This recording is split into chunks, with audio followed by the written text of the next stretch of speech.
Vitriol, dit une formule alchimique. Visite l'intérieur de la terre et en rectifiant, tu trouveras la pierre cachée.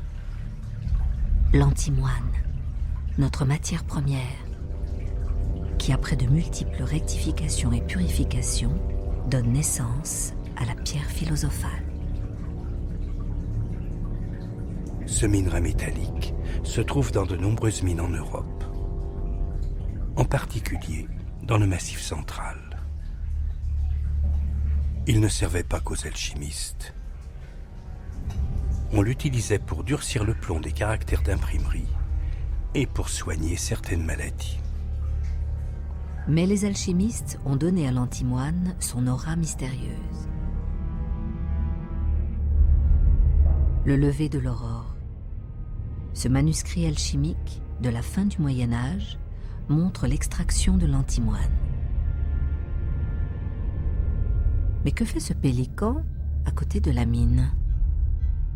Pour les alchimistes, le pélican est une image de la distillation des produits qui serviront à digérer l'antimoine.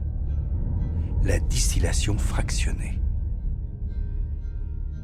De la colonne de distillation partent plusieurs ballons à différents niveaux, ce qui peut évoquer la manière dont se nourrissent les petits du pélican.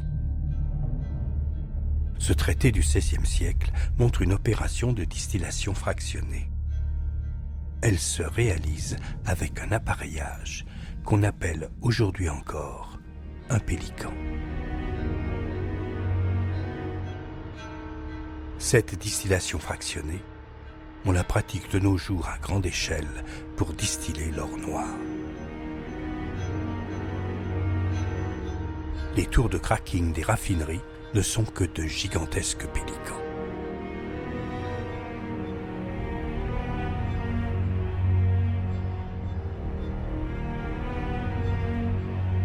Les chimistes ont souvent repris des procédés ancestraux inventés par les alchimistes. Mais la chimie est dépourvue de toute dimension spirituelle.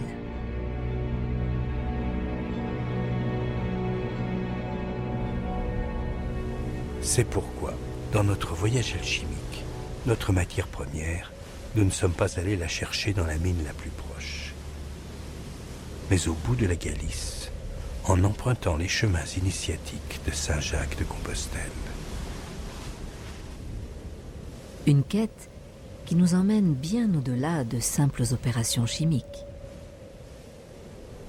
La fin du pèlerinage était à l'endroit où on se tient. C'est-à-dire qu'on cherchait le Finistère, l'endroit où la terre se finit, sur cette plage particulièrement, pour retrouver quelque chose qui était rejeté par la mer. C'était des nodules polymétalliques. Mais ce qu'on venait particulièrement chercher, c'était du sulfure d'antimoine. Ça a l'air d'une croûte sans signification, un caillou comme un autre. On s'aperçoit à l'intérieur que c'est un sulfure métallique. Donc il faut trouver le secret qui est à l'intérieur finalement. Avec Patrick Burenstenas, scientifique et alchimiste, ce voyage jusqu'à l'océan nous a permis de comprendre les enjeux du grand œuvre. D'étape en étape, nous avons appris à voir le monde dans sa beauté et sa simplicité, au-delà des apparences. Il y a de l'or partout ici, mais pourtant on doit être capable de laisser tout ça de côté et continuer le chemin dans le plus grand dépouillement pour aller à des endroits qui semblent beaucoup plus simples, mais qui sont sans doute l'aboutissement réel. À Rocamadour, nous sommes allés à la rencontre de la nature et de ses forces intimes. Si l'alchimie, c'était seulement un travail de labeur, ce serait à la portée de tout le monde. Ici, on apprend surtout à avoir ce dialogue avec la nature. Auparavant, le Mont-Saint-Michel et la cathédrale de Chartres nous ont montré par leur architecture comment nous pouvions accéder à d'autres dimensions de notre monde. Traditionnellement, on a l'habitude de mettre 7 marches entre la matière et l'esprit, que l'alchimiste ressentira d'une manière bien plus pointue en travaillant sur les 7 métaux. D'un métal le plus dense jusqu'à un métal précieux, prédécieux, solaire, Et on voit bien qu'on passe de la partie la plus sombre à la partie la plus subtile.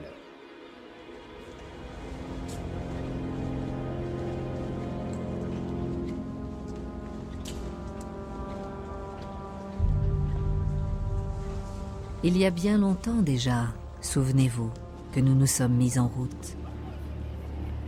C'était sur la grande place de Bruxelles, un soir de Noël, comme les rois mages, guidés par la lumière de leur étoile. Nous pourrons trouver cette lumière que si nous ne faisons aucune résistance à son passage. Et peut-être est-ce là le sens du droit chemin. Si le droit chemin, ce n'était pas une valeur morale, mais peut-être une valeur technique, mécanique, qui nous permettait de nous aligner et d'aligner la matière pour que ce qui est en haut puisse rentrer dans ce qui est en bas.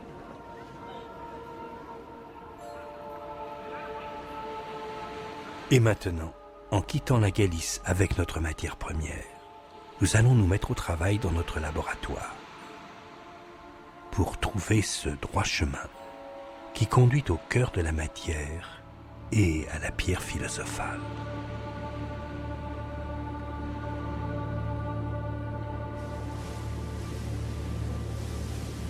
Pour aller jusqu'à Paris, nous traversons la mer des philosophes, à bord de notre vaisseau qui est notre creuset. Dans le creuset, l'antimoine est chauffé par un feu de bois. Cette méthode fait partie de la voie du feu, la voie sèche de l'alchimie. La plus dangereuse peut-être.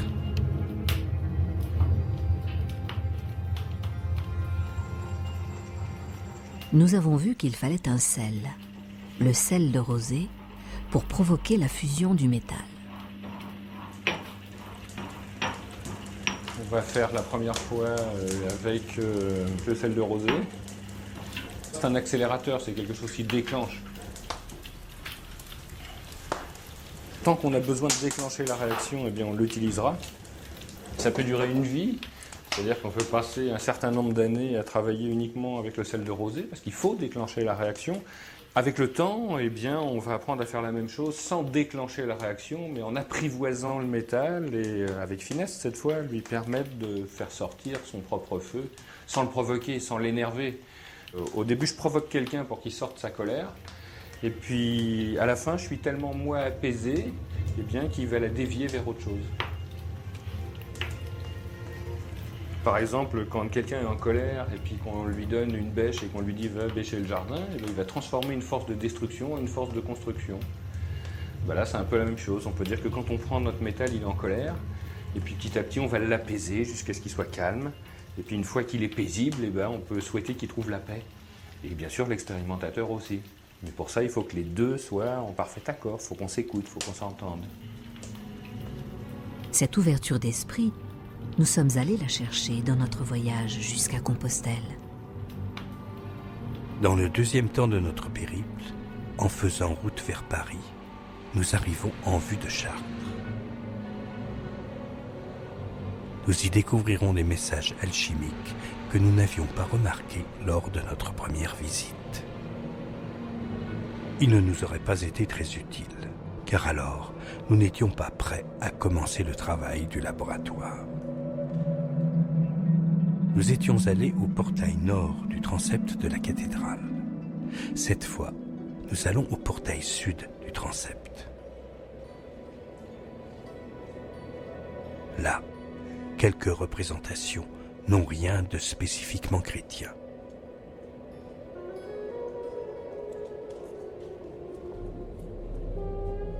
Elles évoquent des temps anciens et transmettent à leur manière le savoir oublié des alchimistes.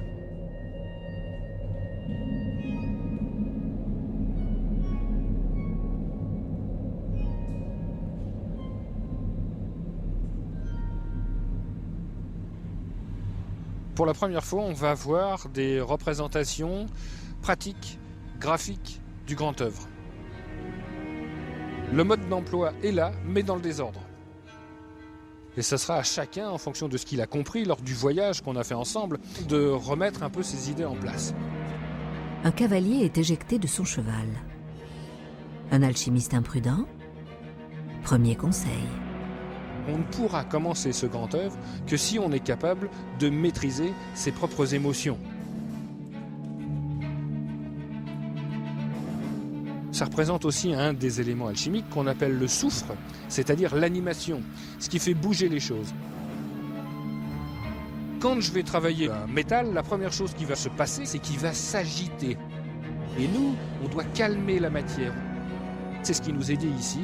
Le premier travail que tu auras à faire, c'est de faire sortir l'agitation de la matière sans pour cela te laisser désarçonner. C'est l'œuvre au noir. À Bruxelles, nous avons appris qu'elle est représentée par un corbeau. Parce que quand on décompose une matière, eh bien on s'aperçoit que ça devient noir. Et aussi que cette matière a tendance à se volatiliser. Donc avec ces deux cartouches, globalement on nous dit, eh bien quand tu vas décomposer la matière, la première chose qui va sortir, c'est le soufre. Puis on retrouve une des figures emblématiques de l'alchimiste qui nous a accompagnés de Bruxelles à Saint-Jacques. Hercule, symbole de la force et du travail. Cette décomposition de la matière peut nous demander une grande force, un grand travail, une grande rigueur. Le caducée, attribut d'Hermès ou de Mercure. Il souligne le sens alchimique de ces sculptures. On avait trouvé le soufre au premier cartouche, c'est-à-dire la maîtrise de notre corps. Eh bien ici on trouve le mercure, c'est-à-dire la maîtrise de notre esprit. Tout en haut de ce pilier, un personnage tient une plume. La matière purifiée est devenue légère, volatile. De l'autre main, il semble nous montrer une fleur, une sorte de rose, la fleur du secret. Le secret de l'alchimie, caché entre ses pétales. Si c'est une églantine, la rose aura 5 pétales. Et à l'intérieur de la rose à 5 pétales, bien sûr, est cachée la quintessence, la 5e essence.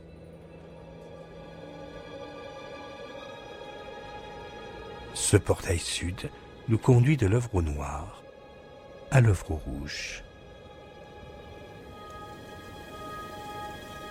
De la lune au soleil et à la pierre des philosophes.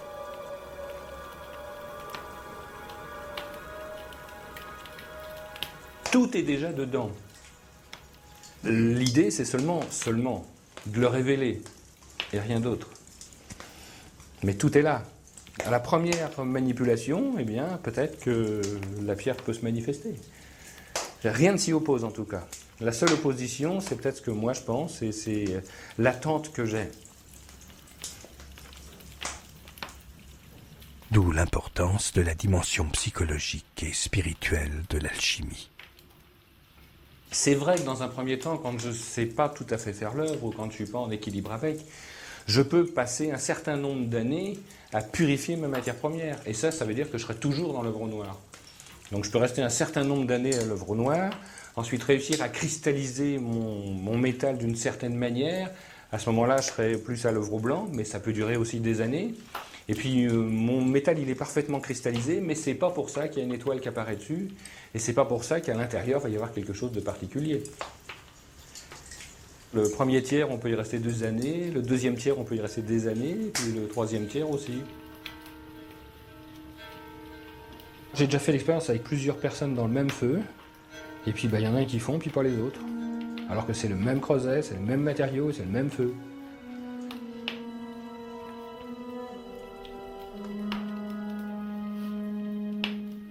Sur une autre face du pilier du portail sud, continue à se dévoiler la démarche alchimique. Un personnage se transperce le corps avec une épée. Pour purifier la matière, on décompose cette matière, mais c'est pas tout, cette matière va s'ouvrir, elle va s'éveiller. Il va falloir 3 opérations, 3 flammes, 3 feux différents. C'est-à-dire les 3 œuvres, les 3 dents de cette oriflamme. On nous dit, il faudra que tu utilises ces 3 flammes pour trouver la lumière cachée à l'intérieur de la matière.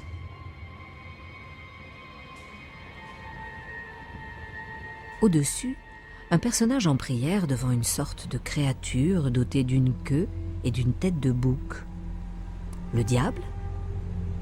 Plutôt le dieu païen Pan, qui fut diabolisé par les chrétiens. Oui, mais Pan aussi, ça veut dire tout. Donc celui qui prie devant, ça veut dire qu'il a tout trouvé.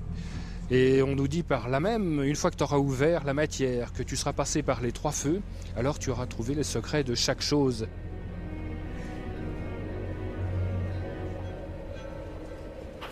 Avec le sel de rosée, l'antimoine libère son souffle, sa colère.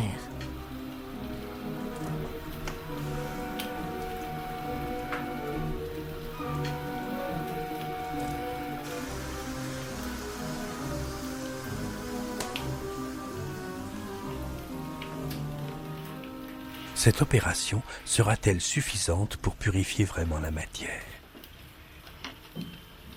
La lumière pourra-t-elle déjà entrer dans le régule ? L'antimoine, comme un instrument de musique, s'est-il accordé avec le cœur de l'alchimiste ?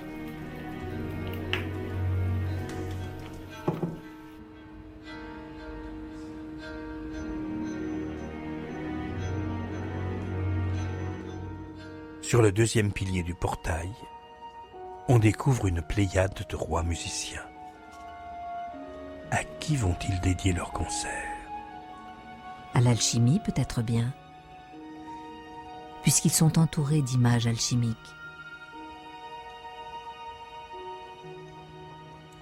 Et puis ne dit-on pas que l'alchimie est art de musique ? Il suffit de suivre les rois, c'est-à-dire ceux qui sont couronnés, ceux qui ont la lumière sur la tête. C'est comme si on nous disait ici, eh bien maintenant vous connaissez la musique.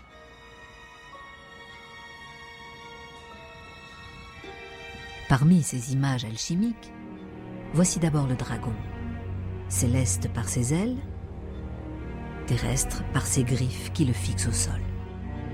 Tu vas pouvoir faire descendre l'esprit à l'intérieur de la matière. C'est ce qu'on va appeler le volatile fixé, bien sûr. Le traité alchimique du lever de l'aurore montre ce type d'animal fabuleux. Mais aussi la Talente fugitive de Michael Mayer.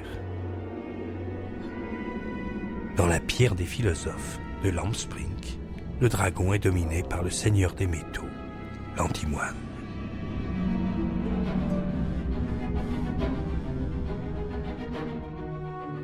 Le dragon crache du feu. Et bien sûr, il y a un feu à trouver à l'intérieur du dragon. Seul le beau chevalier, ou plutôt celui qui est juste, peut maîtriser le dragon sans être consumé par lui. Eh bien, c'est exactement ce qu'on nous dit ici. Il va falloir que tu sois suffisamment droit, alors tu recevras le feu d'en bas, le feu secret, le feu du dragon.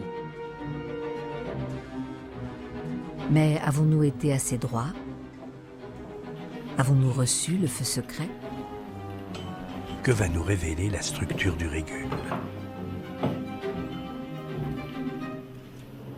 Déjà, comme le dragon, le régule d'antimoine semble recouvert d'écailles. Un bon signe.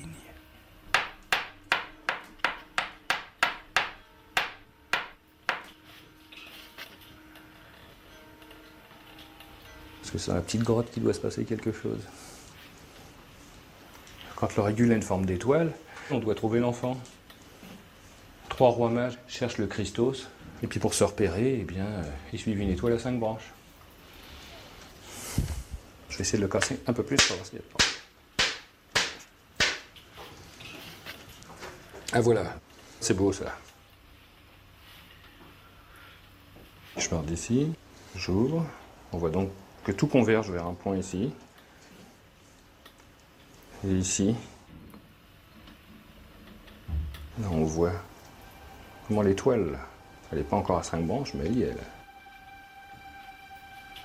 C'est comme si c'était descendu, puis qu'au cœur ici, il y avait le berceau qui était apparu. C'est-à-dire qu'on a ici l'enfant, et puis ça rayonne à partir de lui. Mais c'est comme un cristal. Hein, ça c'est un prisme à lumière invisible. C'est-à-dire quand vous avez un prisme normal et vous mettez de la lumière, vous avez les 7 couleurs de l'arc-en-ciel, ben là c'est un prisme qui concentre quelque chose au cœur de notre métal. On peut faire le parallèle avec l'histoire du christianisme, bien qu'il n'y ait aucune religion associée.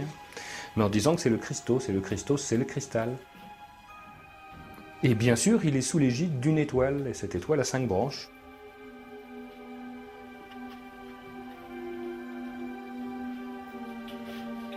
Le berceau qui est ici, eh bien, l'enfant naîtra à l'intérieur. Et on n'aura plus qu'à recueillir cet enfant qui sera capable de nous éclairer. Le grand œuvre est assimilé à la naissance d'un enfant. Le travail alchimique est celui d'un couple dont l'union n'est pas évidente. 2 lutteurs.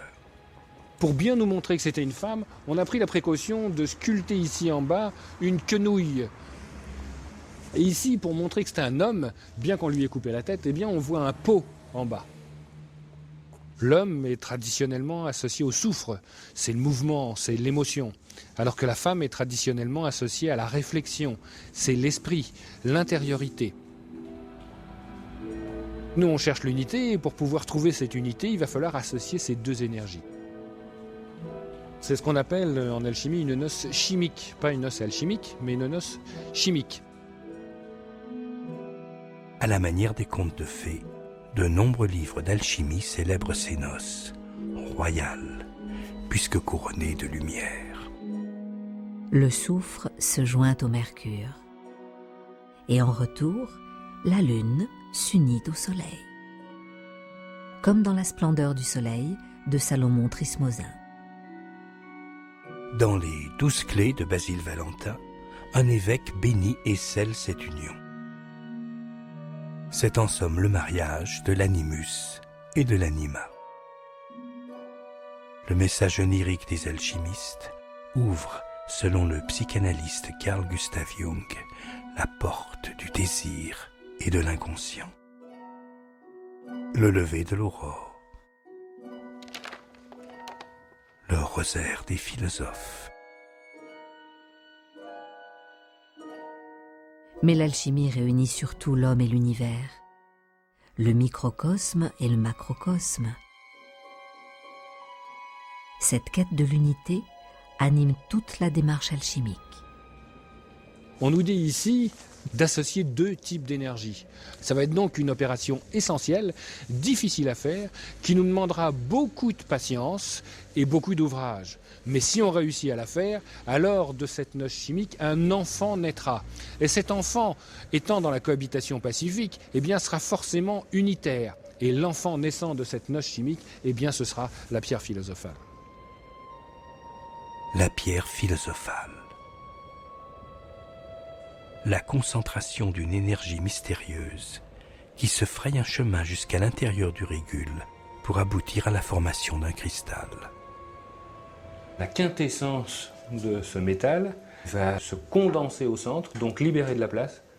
Et en libérant de la place, ça fera une grotte et à l'intérieur, il y aura une pierre rouge. C'est aussi le dragon rouge à l'intérieur de la grotte. C'est un peu comme un éclair, c'est-à-dire que ça prend l'énergie qu'il y a tout autour et ça la concentre en un seul point. C'est presque le droit chemin qui est dans la matière. Donc on peut dire qu'on a rectifié la matière ici, ou en tout cas qu'on est sur le chemin de sa rectification, et qu'à l'intérieur, la partie la plus rectifiée, c'est celle qui fera plus résistance au passage de la lumière. Ça sera donc le cristal qui sera à l'intérieur. On voit bien la ligne ici qui conduit. Ici, j'ouvre ici, pof, j'ai bien le berceau qui est là. Donc on a bien le chemin. Mais c'est vrai qu'il est encore tordu, c'est sans doute pour ça que l'enfant n'est pas né. L'union du soufre et du mercure doit être stabilisée. C'est le rôle du sel. Il est figuré ici par un tonneau. Ce tonneau est représenté exactement comme il doit être, c'est-à-dire un cercle avec une barre horizontale dedans. C'est le symbole du sel. Le sel est justement celui qui scelle, qui permet la cohabitation pacifique des contraires. Parce que les contraires, il faut bien qu'ils soient dans un contenant pour pouvoir se mêler. Eh bien ce contenant, ça sera du sel. Et à l'intérieur des tonneaux, on va retrouver un sel. On va trouver ce qu'on appelle du tartre du tonneau. Et le tartre du tonneau, qui est un bitartrate de potasse, eh bien ça sera effectivement le sel, le creuset, la matière du creuset, qui nous permettra de mélanger les différentes parties de notre œuvre. Ce sera la paroi de l'œuf philosophique qui est à l'intérieur du four. Ce four, que semble vénérer le couple d'alchimistes qui anime tout le traité du Motus Liber. Nos noces chimiques auront enfin trouvé leur vaisseau. Parce qu'en alchimie, une enceinte fermée d'une manière hermétique s'appelle un vaisseau. Et ce vaisseau pourra conduire à bon port les deux époux.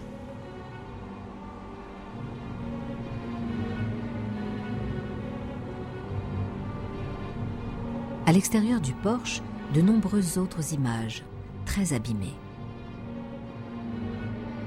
Mais dans leur grande sagesse, les alchimistes ont repris des messages identiques et les ont précisés sur bien d'autres monuments, comme à Paris.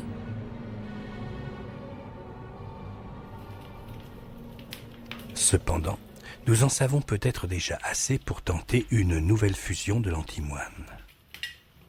Mais cette fois, sans se servir du sel de rosée pour déclencher la réaction.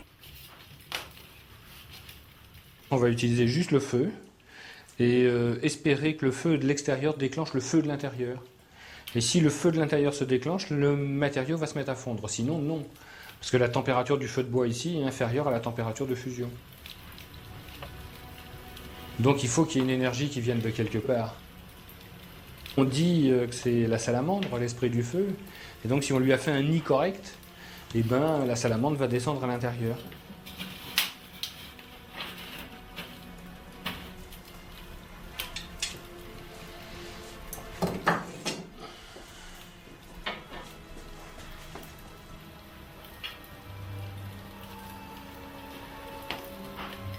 C'est un vrai dialogue avec la matière. C'est plus quelque chose de violent, c'est quelque chose de très sensible maintenant.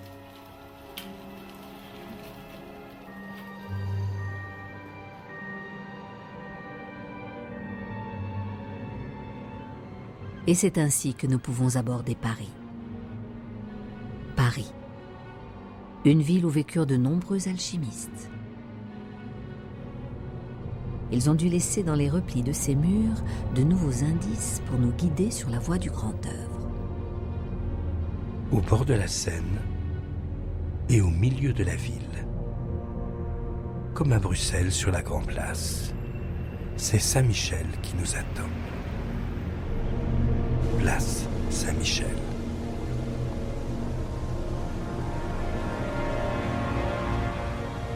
Une fontaine du XIXe siècle où Saint-Michel et Lucifer nous ouvrent les portes du Paris des alchimistes. Ils sont entourés de deux animaux étranges, mélange de lions, de chauves-souris et de serpents. Deux dragons alchimiques avec leurs ailes et leurs griffes. Ils ne crachent pas du feu, mais de l'eau.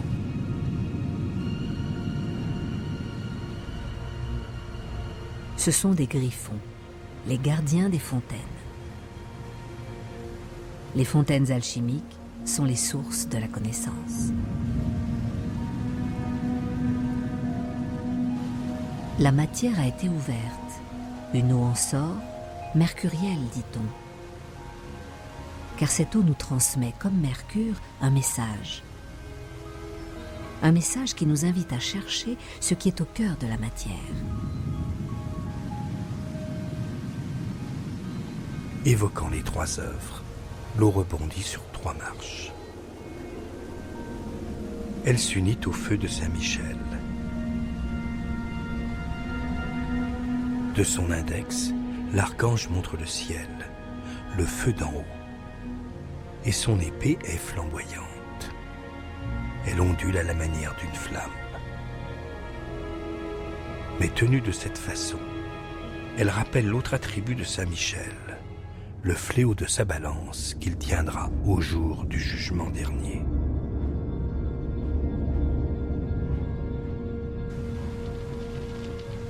Mais ici, Lucifer n'est pas condamné. Au contraire, l'équilibre est trouvé entre le haut et le bas.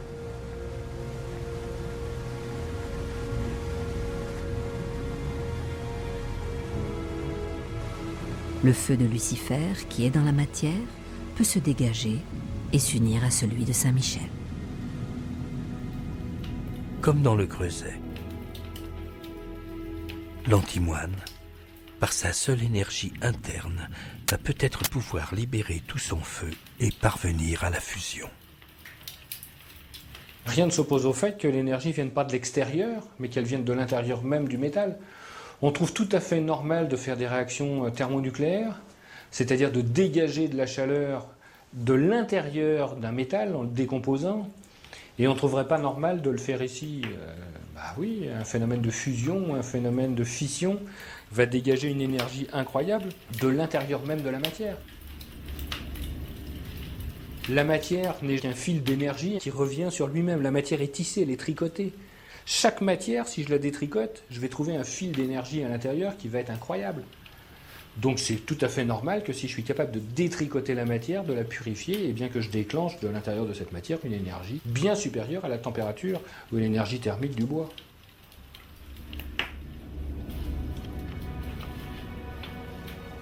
Une énergie qui s'apparenterait à cette étonnante et mystérieuse énergie noire qui serait partout dans l'univers.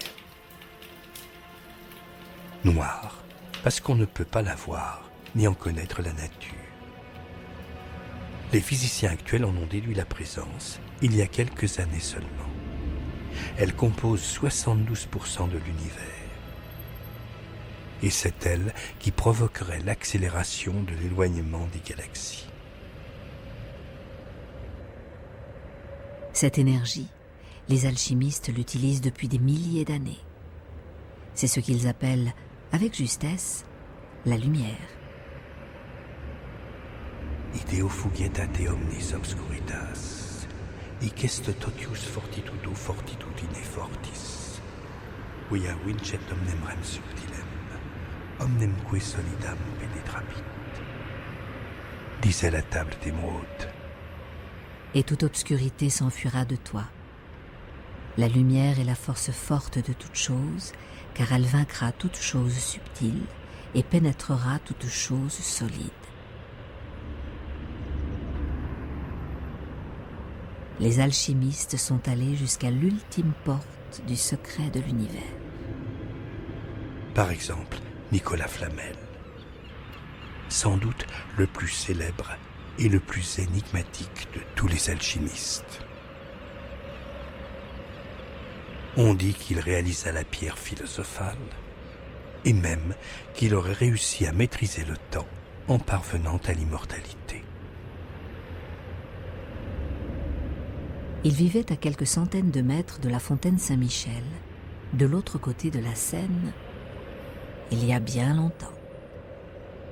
Plus de 600 ans.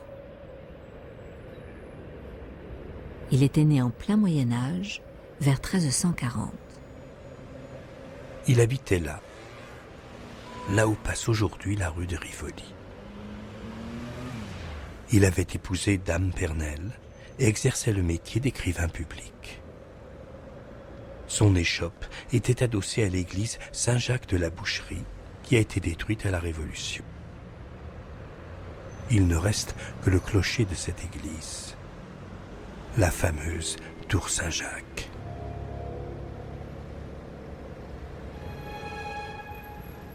Mais Nicolas Flamel n'a jamais vu la tour Saint-Jacques. Elle fut construite un siècle après qu'il eut cessé d'exister.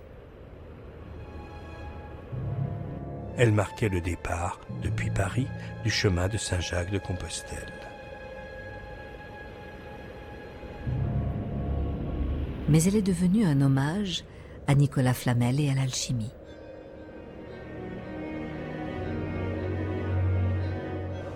En passant tous ses jours à l'ombre de l'église Saint-Jacques de la Boucherie, Nicolas Flamel ne pouvait qu'être appelé un jour ou l'autre sur le chemin de Saint-Jacques de Galice.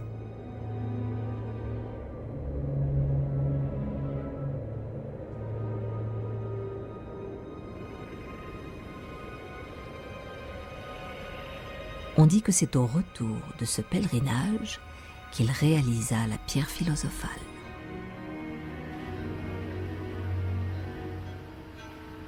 Après la disparition de Nicolas Flamel, on a fouillé sa maison de fond en comble, dans l'espoir d'y trouver quelques morceaux de pierre philosophale. En vain. On est aussi allé explorer le cimetière des Innocents, à quelques pas de la demeure de Nicolas Flamel. C'était le grand cimetière de Paris au Moyen-Âge.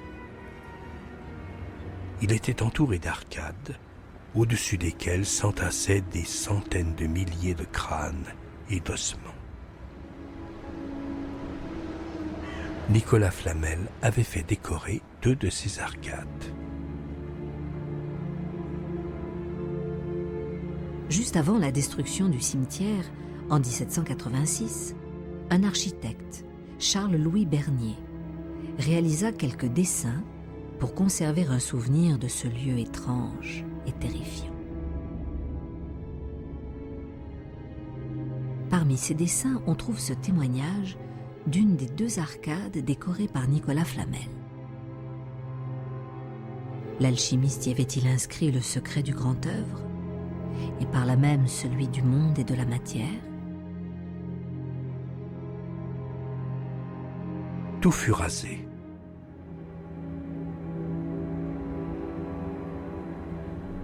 Aujourd'hui, le Forum des Halles a succédé au vieux cimetière. Il reste bien peu de choses de Nicolas Flamel. Juste une auberge, pas très loin d'ici, dans le quartier du Marais, rue de Montmorency. Nicolas Flamel avait fait construire cette maison pour héberger les pauvres du quartier. Car il était très charitable et très riche. Et ce n'était ni sa naissance, ni son métier d'écrivain public qui pouvait être la source de cette richesse. Sa fortune venait d'ailleurs. De la transmutation des métaux en or. C'est ce qu'on a pensé. Quelques décorations que Nicolas Flamel avait fait apposer sur cette maison ont traversé le temps. Aurait-il voulu nous transmettre un message particulier? Une inscription invite des hommes et des femmes laboureurs à prier.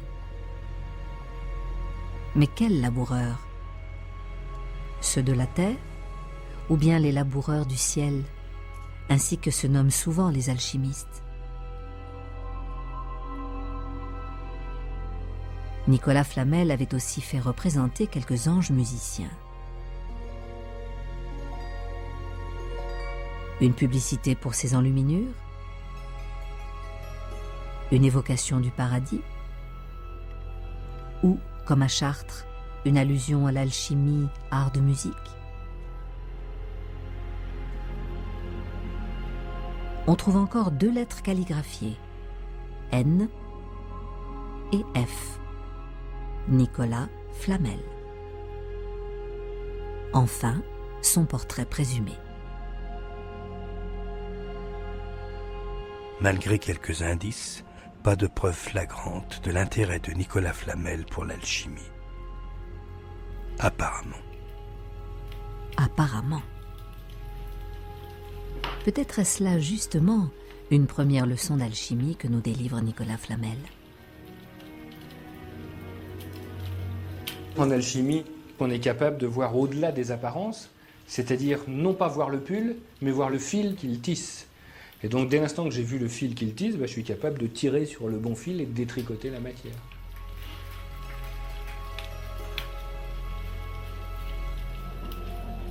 Sinon, on ne verra pas au-delà des apparences, et on restera dans la technique. On dira ce métal fond à telle température, donc par conséquent, il va falloir que j'utilise une température adéquate pour le faire fondre. Plus on a de règles dans un monde, plus on a de théories, plus on a de techniques, plus on se conforte dans cette réalité. Mais on empêche l'émergence d'autres réalités. Alors que si l'esprit reste ouvert, eh bien, le fait d'accepter ces autres réalités permet leur manifestation.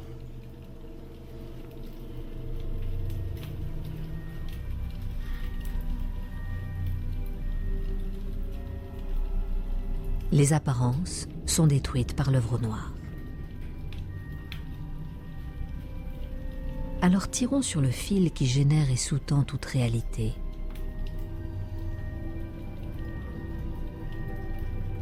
Retournons au cimetière des innocents.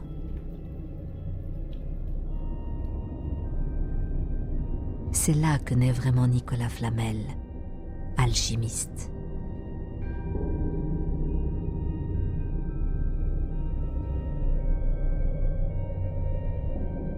Et ne serait-ce pas pour que cette naissance soit possible un jour, que Nicolas Flamel avait fait décorer 2 des arcades de ce cimetière.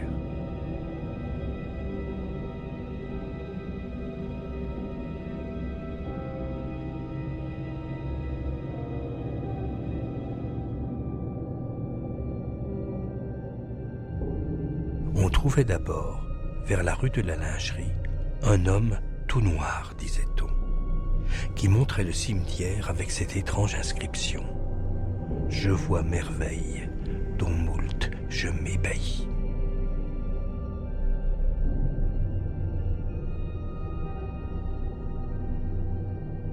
Mais de quelle merveille s'agissait-il ?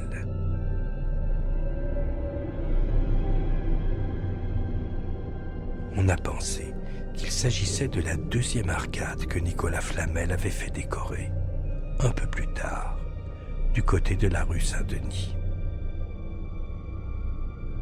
Pendant près de 400 ans, cette arcade a intrigué tous les alchimistes. Ils venaient là pour tenter de décrypter ces figures religieuses, apparemment banales. Apparemment. Le Sauveur, aidé de saint Paul avec son épée, accueille Nicolas Flamel. Saint Pierre, avec la clé du paradis, reçoit dame Pernelle.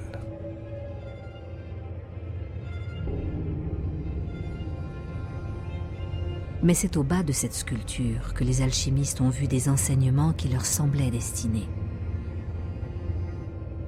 D'abord, une sorte d'écritoire. Signature de Nicolas Flamel, écrivain public, ou Athanor d'alchimiste. À côté, le massacre des innocents, une scène appropriée au nom de ce cimetière.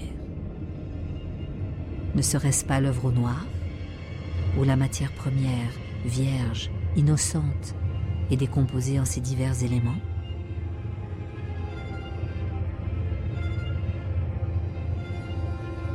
Hérode est représenté en vieillard, comme Saturne qui dévore ses enfants.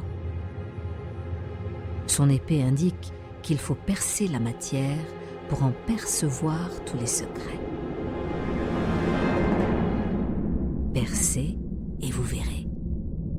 Persévérer, disent les alchimistes. Un dragon ailé, sa queue évoque une sirène. C'est un liquide, le mercure. Il est aux prises avec un animal jaunâtre, le soufre.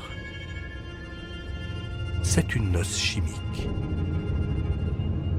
Ce qu'évoque ce couple, Flamel et Pernelle sans doute.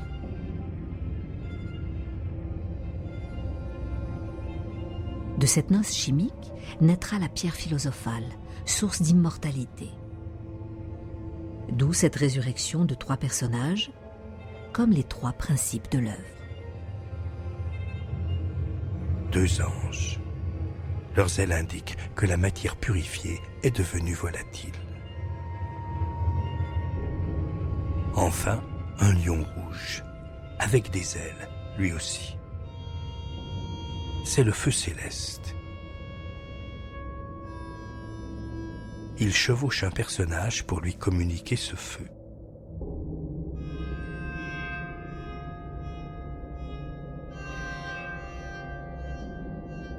Le feu du ciel descend dans la matière, s'y multiplie et l'illumine.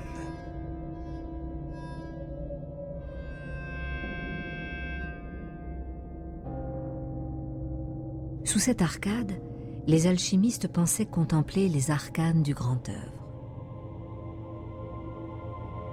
Et le Christ lui-même participait à cette révélation. Il tient le globe de l'univers qui évoque le symbole chimique de l'antimoine. Une partie du globe est rouge, c'est le soufre. Une autre est bleue, c'est le mercure. Au-dessous, la partie blanche qui les réunit, c'est le sel.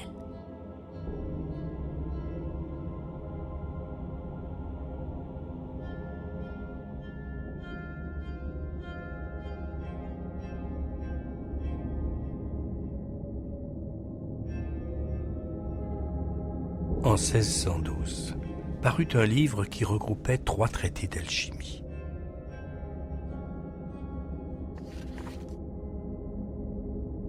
L'un d'eux était le livre des figures hiéroglyphiques.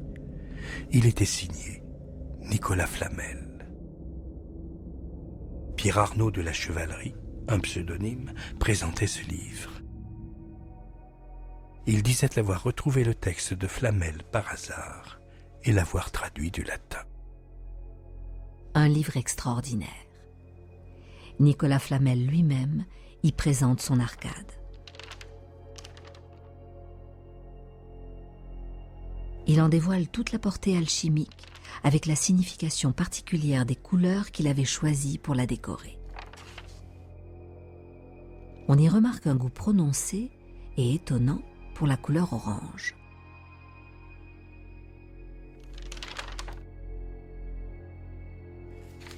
Mieux encore, dans son avant-propos, Nicolas Flamel raconte comment il a pu percer le secret de la pierre philosophale et fabriquer de l'or. Alors l'histoire dit que pendant qu'il transcrivait des textes, il est tombé sur un vieux livre. Et ce livre était écrit en hébreu. Alors il va voir un ami à lui qui lui conseille d'aller voir un sage. Et ce sage est sur le chemin de Saint-Jacques-de-Compostelle. Et donc c'est le livre sous le bras qui va faire son pèlerinage. Ce livre, c'est le livre d'Abraham le Juif. Un traité d'alchimie inspiré de la mythologie, de la Bible et de la Kabbale. Un livre propice à des illustrations singulières. Un livre qu'on n'a jamais retrouvé. Mais la description de Nicolas Flamel a permis de reconstituer les 7 images qu'il contenait. Comme cette série qui date du XVIIe siècle. Le massacre des innocents. La représentation est très proche de la scène montrée par Nicolas Flamel dans l'arcade du cimetière. Certains détails sont explicitement alchimiques.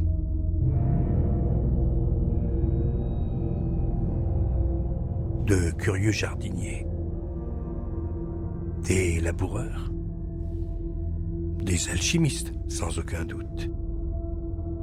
Ils font pousser des roses contre un chêne.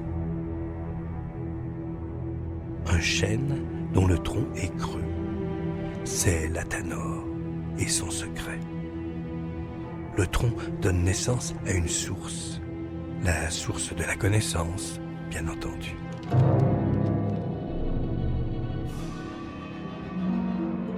D'autres images sont plus énigmatiques encore.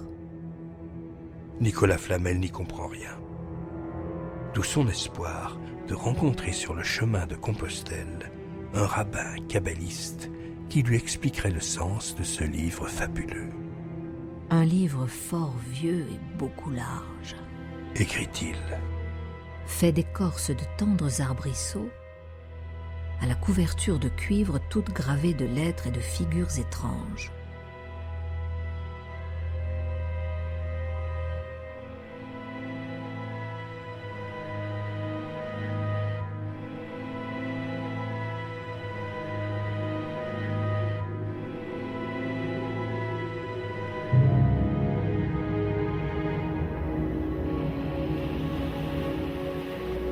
En revenant de Saint-Jacques à Léon, Anagramme de Noël, Nicolas Flamel fait la connaissance de Maître Canche.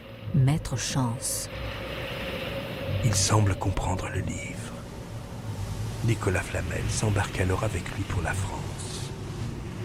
Hélas, Maître Canche meurt des suites du mal de mer à Orléans. Orléans. L'or est dedans. il rentre chez lui, et là, avec sa femme, eh bien, il met en œuvre ce qui était marqué dans ce livre.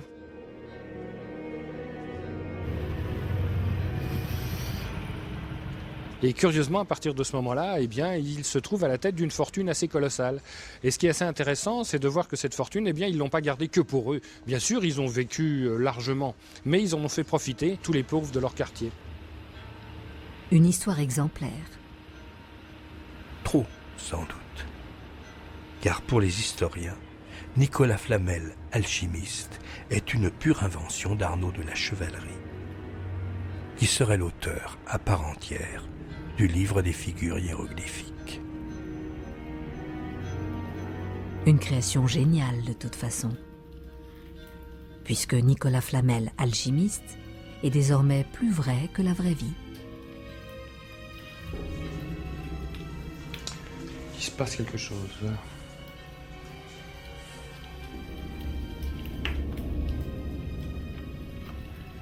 Et là, ça fume, on pourra se demander qu'est-ce que c'est qui fume. Encore une fois,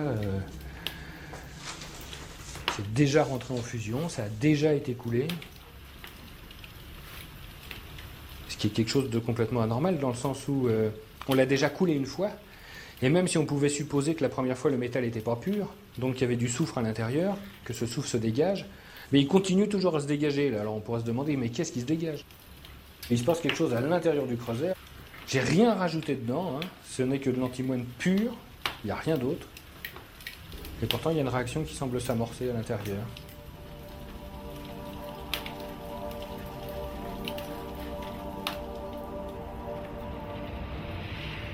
Une autre réalité peut se greffer sur notre monde.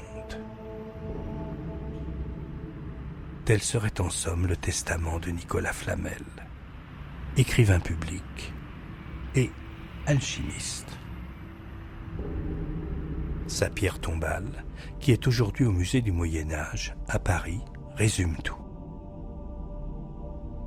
Derrière l'épitaphe, très chrétienne, peut se lire un autre univers, celui de l'alchimie. À commencer par le nom de Nicolas Flamel lui-même. Nicolas, Nikelaos en grec, le vainqueur de la pierre, par la flamme divine, flamme elle, la flamme de Dieu. Un nom rêvé pour un alchimiste. Comme au cimetière des Innocents, la clé de Saint-Pierre et l'épée de Saint-Paul, pour ouvrir la matière du monde peut-être. Puis le soleil et la lune. Enfin, le globe crucifère, qui ressemble au symbole de l'antimoine, le métal qui est associé à notre planète, la Terre.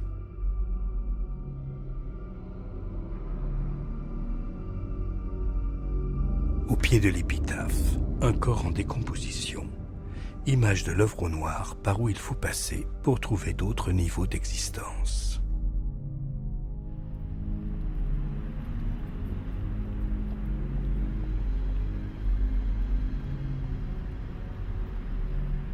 L'énigme de Nicolas Flamel démontre que les représentations religieuses se prêtent à une double lecture. L'alchimie s'est-elle glissée dans les symboles des religions pour transmettre son message, un peu comme le coucou qui vient se loger dans le nid des autres oiseaux? Ou bien les religions ne sont-elles qu'une traduction imagée de phénomènes physiques et concrets que les alchimistes observent dans leur laboratoire depuis des millénaires?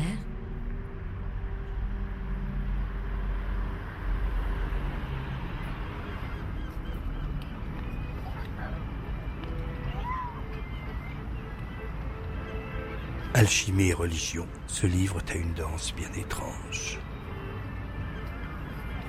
Et Nicolas Flamel, du haut de sa légende, semble en battre la mesure.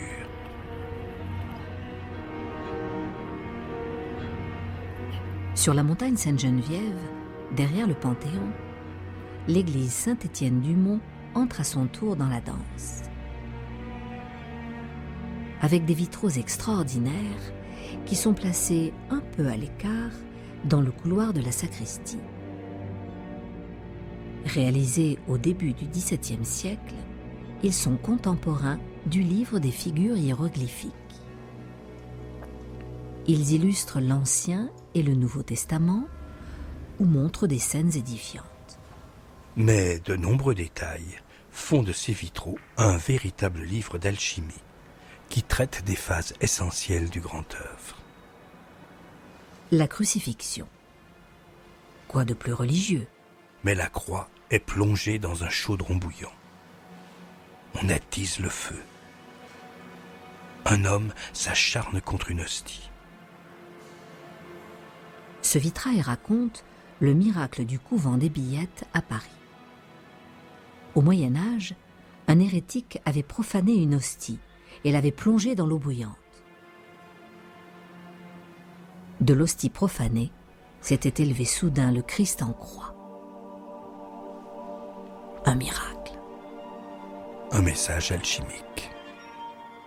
C'est comme si on nous disait, eh bien, si on chauffe quelque chose, eh bien, l'esprit va en sortir. Et cet esprit est représenté par le Christ. Alors on nous dit même plus précisément où on va faire le travail, parce qu'on voit un autre personnage ici qui est en train de crucifier une hostie sur le manteau de sa cheminée. Tu vas travailler donc sur ta cheminée, tu vas travailler au foyer, et le fait de crucifier, c'est de chercher à l'intérieur finalement. L'hostie représentant le corps du Christ, et on cherche à l'intérieur de cette matière l'esprit. On a aussi le Inri qui est en haut, bien sûr, mais qui dans ce cas-là n'est pas le Jesus Nazarum Rex Iedoerum, Jésus de Nazareth, roi des Juifs, mais qui est le Igne Natura Renovatur Integra. Par le feu, la nature est retrouvée intacte.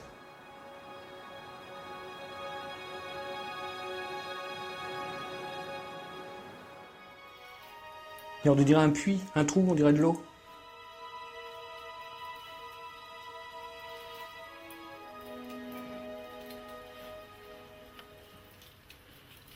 Ce qui veut dire que la lumière passe dedans sans résistance, là.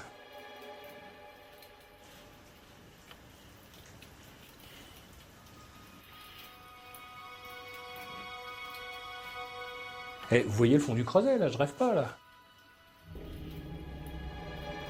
C'est du métal, je vous rappelle, qu'il y a dedans. Hein. Alors, comment le métal est devenu transparent? Tiens, regarde, là.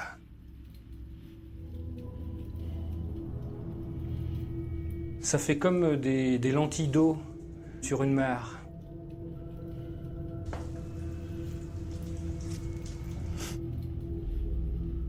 Là, ça chauffe, là. Et là, ça chauffe d'un feu qui n'est plus le feu du bois. Hein. Parce que là, c'est le métal qui dégage son feu.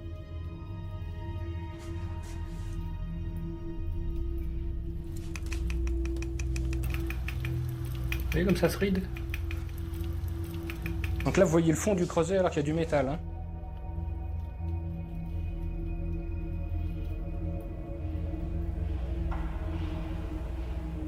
L'arche de Noé, l'Ancien Testament. Et en dessous, le Nouveau Testament. Mais au milieu des animaux recueillis par Noé, que fait là cette licorne? Et là, c'est vraiment complètement étonnant parce qu'on sait, d'après les textes, même bibliques, que la licorne est arrivée trop tard. Donc, comme elle est arrivée trop tard, elle n'a pas pu monter sur l'arche de Noé, c'est pour ça qu'il n'y en a plus aujourd'hui. Donc, s'il y en a une, c'est qu'on a voulu nous dire quelque chose, surtout que cette licorne est juste à côté d'un lion. Le lion, c'est l'œuvre au rouge, et la licorne, c'est l'œuvre au blanc. L'arche serait ici le vaisseau de l'alchimiste, et Noé, l'alchimiste lui-même. Il tient un bâton, la verge d'or. C'est bien sûr le rayon de lumière, le droit chemin. Et si je suis ici cette verge d'or et que je monte en haut du vitrail, eh bien je m'aperçois que dans le coin là-haut, eh bien j'ai la colombe avec le rameau d'olivier. Noé se pose la question, est-ce qu'il y a de la terre quelque part? Alors qu'est-ce qu'il fait? La première fois, il envoie un corbeau. Et le corbeau, qui est la première œuvre, eh bien part et revient. Il revient parce qu'il n'a pas trouvé de terre. La deuxième fois, il envoie une colombe. Elle revient avec un rameau d'olivier pour lui signifier qu'elle a trouvé une terre émergée. Et ensuite, cette colombe repart et ne revient pas. On a bien 3 étapes ici. Le veau noir, donc pas de terre émergée, c'est un peu notre bouillon de culture, c'est un petit peu notre creuset. Ensuite, la colombe qui ramène quelque chose, qui dit voilà, j'ai trouvé quelque chose, mais c'est pas encore terminé. Et enfin, la colombe qui ne revient pas. Et on peut dire que le volatile se fixe quand la terre est sèche. Eh bien ça, c'est presque un mode d'emploi. C'est une formule. On va nous dire l'esprit va pouvoir se fixer à l'intérieur de la matière seulement quand cette matière sera sèche. Donc quand toute teinture aura disparu des sels.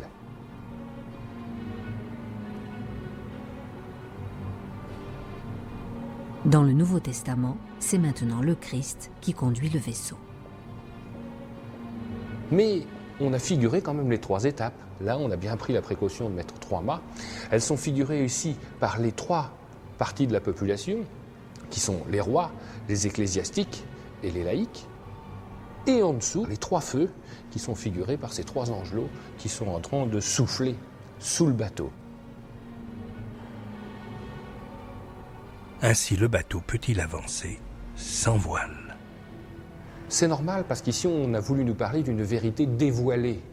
Et pour nous montrer quel était le secret, la connaissance qui a été derrière ça, eh bien on a pris la précaution ici de dessiner non pas une colombe mais une chouette. Eh bien la chouette, c'est celle qui a la connaissance des choses cachées, voire la chouette d'Athéna qui avait réponse à toutes les questions.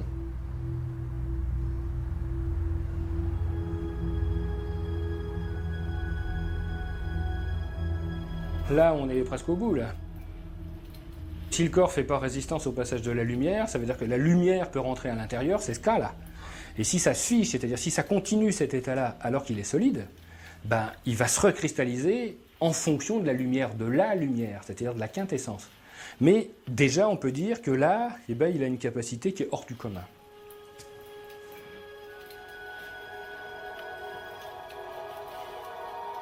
Le métal lui-même est devenu transparent. Alors bon, il y a quelque chose qui ne s'explique pas, on l'a constaté, on l'a vu. Il a perdu sa capacité de réfléchir à la lumière. Il l'a laissé passer comme s'il n'était pas là, comme de l'eau ou comme du verre. On peut dire qu'on a vu ici un lien entre la visible, entre la métaphysique, entre guillemets, et la physique. C'est que quand on aligne le métal, il ne fait plus résistance au passage de la lumière et il devient invisible. De là à dire qu'il n'y a plus qu'un pas pour qu'après avoir perdu sa forme, il perde même sa structure, c'est-à-dire que non seulement il devient transparent, puis ensuite il devient impalpable. Donc de là à dire que le métal lui-même est capable de se transformer en autre chose, il n'y a qu'un pas. Autre épisode de la Bible, le serpent d'airain. Il rappelle le serpent crucifié du livre d'Abraham le Juif, trouvé par Nicolas Flamel. Les Hébreux, dans le désert, ont maudit l'Éternel.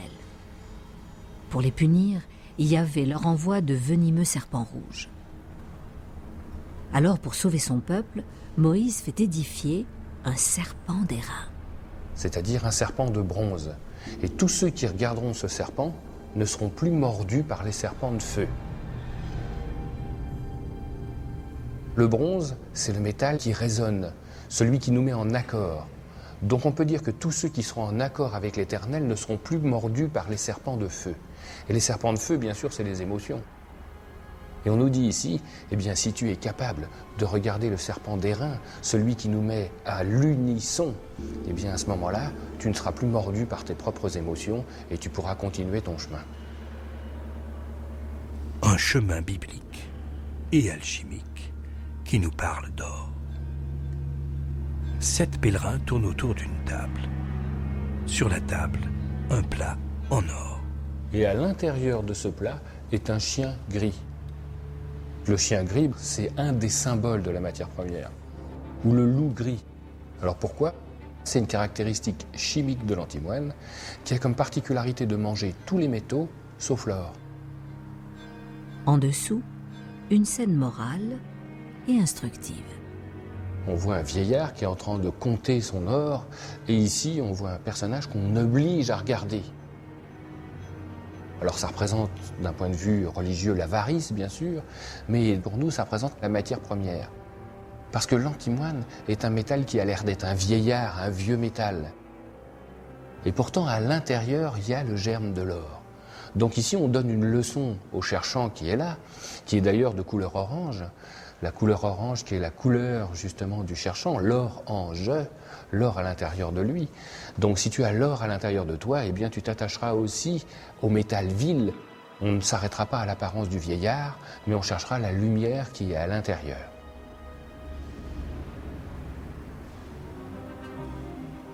Le prophète Élie sacrifie un taureau. Le feu de Yahvé vient participer à cet holocauste. Il y a des flammes qui montent, mais il y a autant de flammes qui descendent. Donc on voit bien ici que le feu d'en haut rejoint le feu d'en bas. Le feu de Saint-Michel en somme, qui vient rejoindre le feu caché dans la matière. Le haut et le bas s'unissent, comme ici encore, où le sang du Christ, le vin du ciel, se mêle au sang de la terre, le vin de la vigne. C'est le pressoir mystique et alchimique. Si on regarde à l'intérieur du vitrail, eh bien, on voit en haut les ceps de vigne. Ces ceps de vigne rappellent la forme du caducée d'Hermès. Et les tonneaux, comme à Chartres, évoquent le symbole du sel. À l'intérieur de ce sel, on va mélanger le sang de la vigne et le sang du Christ. Et ces personnages amènent les tonneaux dans une cave. Et pour ça, on va passer sous une échelle. L'échelle de Jacob, l'échelle de la connaissance, dont les barreaux sont comme les étapes de notre voyage. Marie, l'ange de l'Annonciation. Mais un détail vient souligner le sens alchimique du vitrail. Un livre. Sur ce livre, rien n'est écrit. Donc le livre est ouvert et il est pourtant vierge. Seule la matière vierge peut recevoir la lumière. Et entre parenthèses, ici, le Saint-Esprit, c'est bien une colombe cette fois, c'est pas une chouette. Alors ici, dans ce vitrail, on est arrivé au bout du chemin. Le bourdon du compagnon est posé. Celui qui a fait le pèlerinage peut enfin contempler ce qu'il est venu chercher. Alors qu'il est venu chercher ici, eh bien c'est la tanore, c'est le four de l'alchimiste qui contient maintenant la lumière. Donc la pierre est bien finalisée à l'intérieur, puisqu'on voit cette lumière qui apparaît au cœur du four.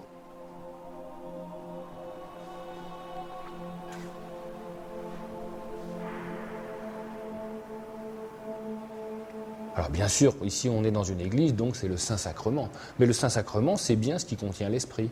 Donc on est exactement sur la même chose. Et alors tout autour, on va avoir des signes de notre voyage. On a ici la pierre à eau, par exemple. C'est la fontaine qui sort de l'intérieur de la pierre.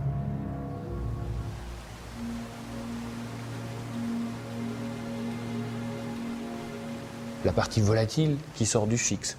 Au-dessus, on a la vigne. Et la vigne, bien sûr, est quelque chose d'essentiel. C'est là où l'esprit s'est cristallisé. Au-dessus, on a l'arche de Noé. Alors l'arche de Noé, bien sûr, c'est ce qui conduit, on l'avait vu, à la terre promise, à condition qu'on ait été purifié.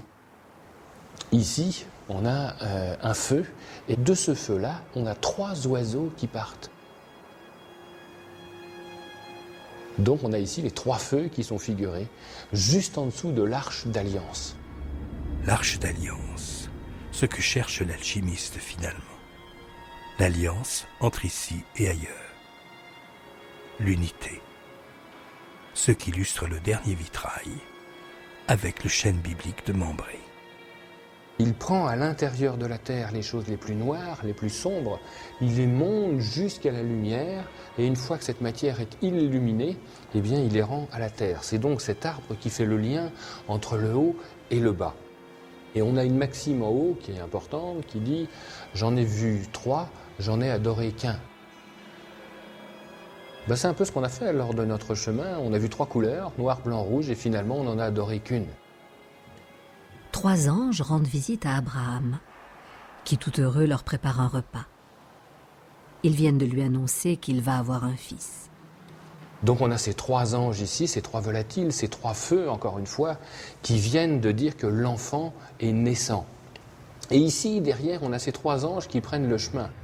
Ça va nous donner une autre clé.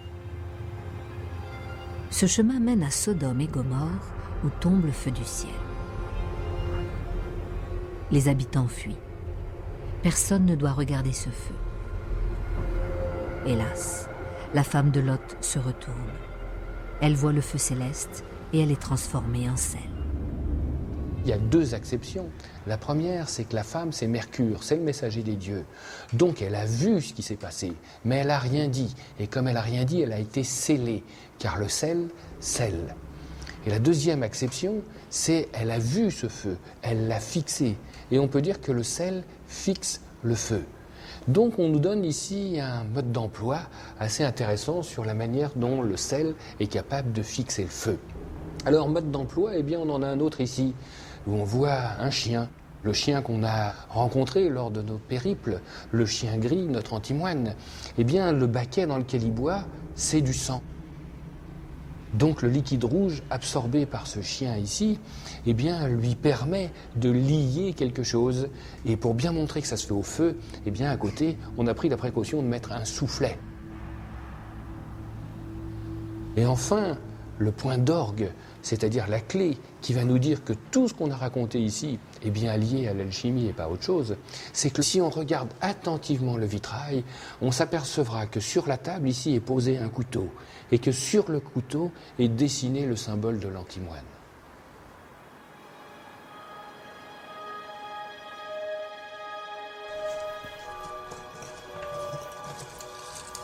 Regardez, regardez, c'est comme de l'eau. Hein? Comme de l'eau.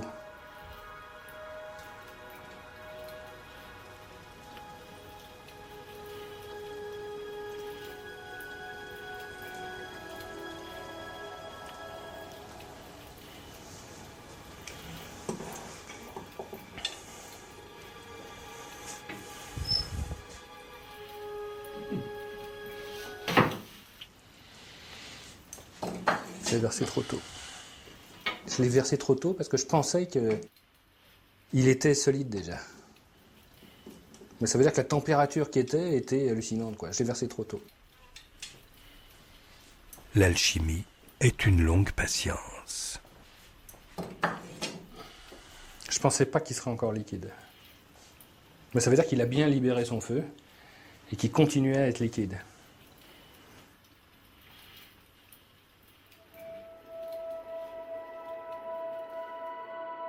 Comme il est dit dans le Mutus Liber, ora, lege, lege, lege, relege, labora et invenies. Prie, lis, lis, lis, relis, travaille et tu trouveras. Avons-nous assez lu et relu? Avons-nous exploré assez de lieux? Bien d'autres endroits à Paris nous parleraient d'alchimie. Mais il en est un par lequel nous pourrions faire un petit détour avant d'attaquer la dernière étape de notre voyage alchimique. L'église Saint-Gervais-Saint-Protais, derrière la mairie de Paris. Elle va nous permettre de mesurer le chemin parcouru et de vérifier nos connaissances alchimiques. Là, des alchimistes se sont fait aider de compagnons ébénistes dont la maison est juste derrière l'église. Au XVIIe siècle, ils ont fait sculpter sur les miséricordes qui ornent les stalles du chœur quelques messages précis, bien cachés, et pour cause. Alors on voit un personnage ici, c'est un homme, et on voit un personnage ici, c'est une femme. Alors pourquoi on sait que c'est une femme? Parce que dans cette église, à chaque fois qu'on a une miséricorde avec une femme, et surtout dans une position un peu équivoque, eh ben elle a été abîmée. Donc on voit ici le corps de la femme avec la jambe qui passe de l'autre côté de l'homme, et ici il y avait une autre jambe qui passait. Alors qu'est-ce qu'il est en train de faire? Il est en train de lui administrer un lavement. La femme représente le mercure, l'homme représente le soufre. C'est la pénétration du mercure par le soufre. Donc le début de la teinture, le mélange des deux natures. Ce qui devrait donc, en toute logique, nous amener à assister à une belle noce chimique. Eh bien la voici. Semblable à celle que nous avons vue, souvenez-vous, sur la maison des chanoines à Chartres et sur la cathédrale. Nous pouvons la retrouver sur le porche de la cathédrale d'Amiens avec exactement les mêmes attributs. Nous la reverrons enfin à Notre-Dame de Paris, sur les médaillons du portail central et sur la rose d'Occident. Cette union du soufre et du mercure doit être scellée par le sel. Il est là. Sur ces 5 tonneaux qui évoquent la quintessence. Ils font écho aux tonneaux de Chartres, à ceux de Saint-Étienne-du-Mont et à celui du traité de la splendeur du soleil. Au Mont-Saint-Michel, nous avions découvert la langue des oiseaux. C'est maintenant l'occasion de nous en servir. Cet animal, c'est un sanglier. On doit faire passer la teinture à l'intérieur du sel. Et le sel aura une caractéristique, c'est toujours blanc, et la teinture aura une caractéristique, c'est toujours rouge. Donc il va falloir lier cette couleur rouge avec le sel blanc. Donc il va falloir que le sang soit lié. Eh bien c'est ce qu'on a ici, le sanglier. Alors se comprennent mieux ces images de sang sur le vitrail de Saint-Étienne-du-Mont ou dans le livre d'Abraham le Juif. Et dans ce même livre, ces roses rouges et blanches qui font que l'Athanor nous livrera bientôt peut-être la pierre des philosophes. On a une allégorie de la pierre philosophale, parce qu'on voit cet enfant joufflu, radieux, content de vivre, qui s'appuie sur un crâne. Donc on s'aperçoit qu'après une mort apparente, l'enfant peut naître.